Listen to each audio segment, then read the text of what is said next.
Yeah. So the higher aspect of marriage is when you find each other through Christ, because the female can hear Christ within her, and the male, he becomes Christ. But the whole thing is that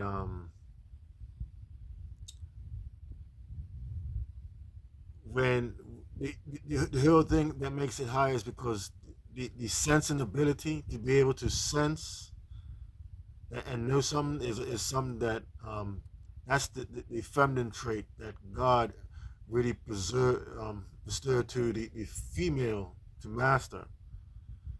So the male, in order for him to do things, he has to understand what he sees, what he is able to perceive, through his eyes. So he has to actually see his wife to know that that's his wife. See, a female could sense and do the calculations, but a male has to actually see, or he could use logic and deduce, based on it. Once he's able to understand his current calculation, he could deduce what his wife's current cultivation would be based on what he understands about reality and duality.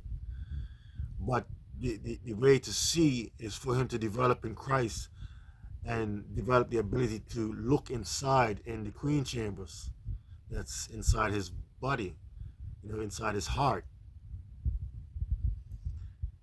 and he'll be able to see his queen, to be able to identify her out in the reality that he's in now. See what I'm saying? In the outside reality, because it's going to be the same person.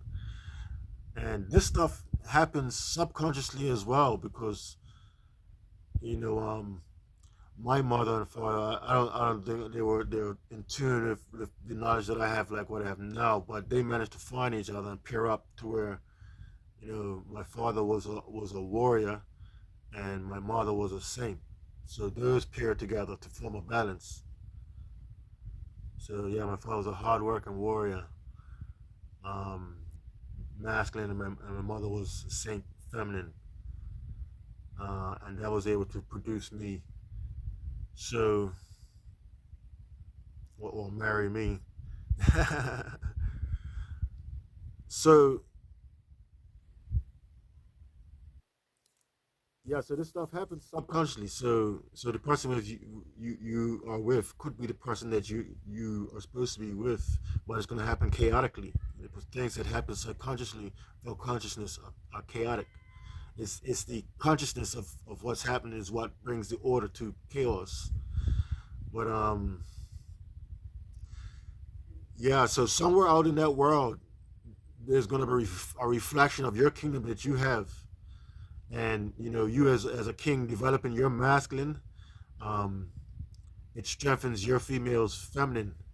But if you overdevelop your masculine and underdevelop your feminine, your masculine draws away from her masculine, making her more feminine.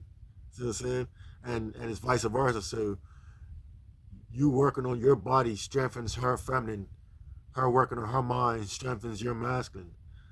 And the same thing. So her body also strengthens your masculine, and it's all interweave, or how can I say, entangled when we get married, and it's a synchronization process that happens individually that's related to the pair.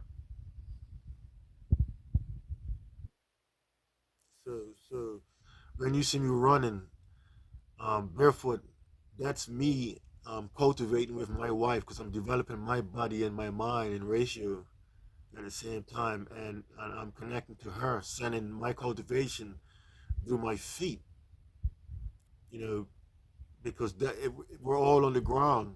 If you see that, it's all connected. So once your feet are connected to the ground, you could send energy to one another, you know, regardless of the density of the air, of the resistance. But yeah, that's something separate. I wonder if this should be go for marriage, because the next video I want to talk about um, the system and what the matrix actually is. Um, let me Let's see. What's that? 5 minutes. Let's cut it right there.